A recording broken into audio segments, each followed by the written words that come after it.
नमस्ते सर, सन्चै आरामै हुनुहुन्छ? हजुर हजुर नमस्ते हजुर एकदम हजुरलाई आरामै छ।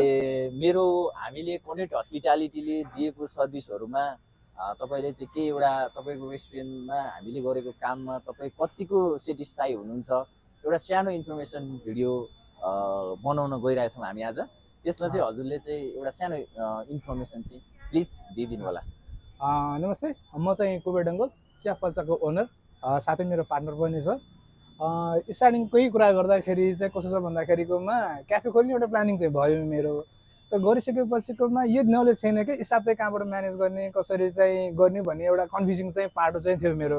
ठ्याक्कै त्यही बेलामा एकजना मार्केटिङ गर्ने एकजना ओस्करकै भाइ हामीले भेट्यौँ होइन। अनि उहाँले चाहिँ हाम्रो दिपेनजीको नम्बर दिनुभयो कि यस्तो भयो कि मलाई चाहिँ ढुङ्गा खोज्दा देउता मिल्यो भन्छ नि, ठ्याक्कै मलाई भएको चाहिँ त्यही नै हो। उहाँ यसरी आइदिनु भयो कि मलाई एउटा टेन्सनमा थिएँ, स्टाफ म्यानेज गर्नेदेखि लिएर किचनको चाहिँ डिपार्टमेन्ट ओभरअल म एज अ फोटोग्राफरको हिसाबले गर्दाखेरि चाहिँ यो जस्तो इन्टेरियरदेखि लिएर सबै चिजकोमा चाहिँ दिमाग मेरो थियो भने यो हस्पिटालिटीकोमा चाहिँ थिएन क्या। ठ्याक्कै त्यो पेन्सिलले भेटेपछि चाहिँ ल सर तपाईँ टेन्सन लिनु पर्दैन, यसको जिम्मेवारी म भएँ, म भइसकेपछि तपाईँ टेन्सन लिनु पर्दैन भन्दाखेरि उहाँ भेटेदेखि चाहिँ मलाई चाहिँ अब त्यो हुन्छ नि एउटा खिल गाडेको हुन्छ क्या मान्छेलाई चाहिँ मेरो यो पाटोमा म चुकिरहेको छु, मलाई चाहिँ कसरी चाहिँ म चाहिँ गर्ने भन्ने उसमा थिएँ म।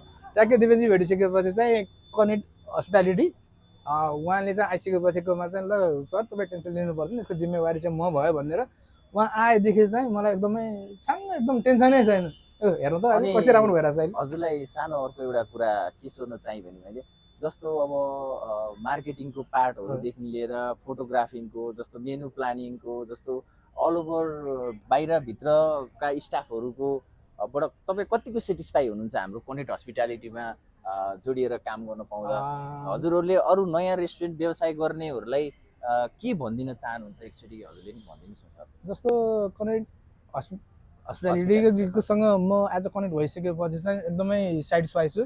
200% फेरि 100% मात्र पनि होइन, किन भन्दाखेरि मान्छेलाई चाहिँ एउटा यो गर्छु भनिसकेपछि अब विभिन्न समस्याहरू आउन सक्छ। यसको एकदमै मैले एज अ क्याफे सञ्चालन गरेको एउटा अनुभव चाहिँ कस्तो भन्दाखेरिकोमा चाहिँ स्टाफको जुन सेलेक्सन गर्नेदेखि लिएर भित्र भनौँ न अब वेटरदेखि लिएर किचनको सेफदेखि लिएर चाहिँ धेरै चिजहरू प्रब्लम आउन सक्छ। यो प्रब्लमको लागि चाहिँ एकदमै सोल्युसन भनेको चाहिँ मैले यो कनेक्ट हस्पिटालिटी चाहिँ पाएँ। यसको लागि चाहिँ कोही अब म जस्तो भनौँ न एउटा फोटोग्राफी गरिरहेको मान्छे चाहिँ एउटा पार्ट चाहिँ एउटा केही गर्छु भनेर चाहिँ एउटा क्याफे जुन प्लानिङ गरेँ त्यसको लागि चाहिँ एकदम मुहूर्त गरिदिने काम चाहिँ हाम्रो दिपेनजी अब कनेक्ट हस्पिटालिटीले जुन मलाई यो पुऱ्याइदिनु रहनु भएको देख्दाखेरिकोमा चाहिँ कोही अब गर्ने सोच गरिरहनु भएको छ अथवा गरिरहनु भएको छ, त्यसमा पनि अब सेफदेखि लिएर बारिसदेखि लिएर कुनै पनि अब मान्छे या अब स्टाफहरूको प्रब्लम भइरहेको छ भने बेस्ट सल्युसन चाहिँ उहाँ नै तपाईँले कनेक्ट गर्न सक्नुहुन्छ। थ्याङ्क यू, एकदमै राम्रो सजेसन दिनुभयो। तपाईँ एकदमै सेटिस्फाई हुनुहुन्छ हामीले गरेको कामहरूप्रति? मैले भने नि म 100% सेटिस्फाई छु एकदम। फेरि छिटो एकदमै के अब यो मलाई यो प्रब्लम भइरहेको छ, एउटा स्टाफले यस्तो प्रब्लम भइरहेको छ है, मलाई चाहिँ एकदम चाहियो भन्ने बित्तिकै यति छिटो चाहिँ उहाँहरूसँग मान्छेसँग कनेक्ट छ कि म आफै छक्क, यति फास्ट चाहिँ उहाँहरूले चाहिँ रिजल्ट दिनुहुन्छ। त्यही भएर तपाईँहरूलाई पनि त्यस्तो के छ भन्दाखेरि चाहिँ सम्पर्क हाम्रो दिपेनजी चाहिँ एकदम बेस्ट मान्छे है यसको लागि चाहिँ। थ्याङ्क यू, यति राम्रो कमेन्ट दिनुभयो। र तपाईँहरू पनि रेस्टुरेन्ट खोल्दै हुनुहुन्छ अथवा चाहिँ रेस्टुरेन्ट म्यानेज गर्ने एउटा प्लानिङमा हुनुहुन्छ, अब त्यो कुराहरूले प्रब्लम भइरहेको छ, स्टाफको कुराहरूदेखि लिएर प्रमोसनको कुराहरूदेखि लिएर यो सबै कुराको सल्युसन चाहिँ कनेक्ट हस्पिटालिटी सरले पनि भनिसक्नुभयो। हामीले चाहिँ यो चिया फल्चर रेस्टुरेन्ट चाहिँ हामीले सेटअप गरेर दिइसकेका छौँ। उहाँ एकदमै खुसी हुनुहुन्छ र तपाईँहरू पनि एकपल्ट सम्झिनै पर्ने नाम कनेक्ट हस्पिटालिटी नेपाल। अनि हामीलाई कन्ट्याक्ट गर्नलाई हाम्रो बायोमा नम्बर छ, सोसियल मिडियाको बायोमा नम्बर पनि छ, तपाईँहरूले सम्झिन सक्नुहुन्छ।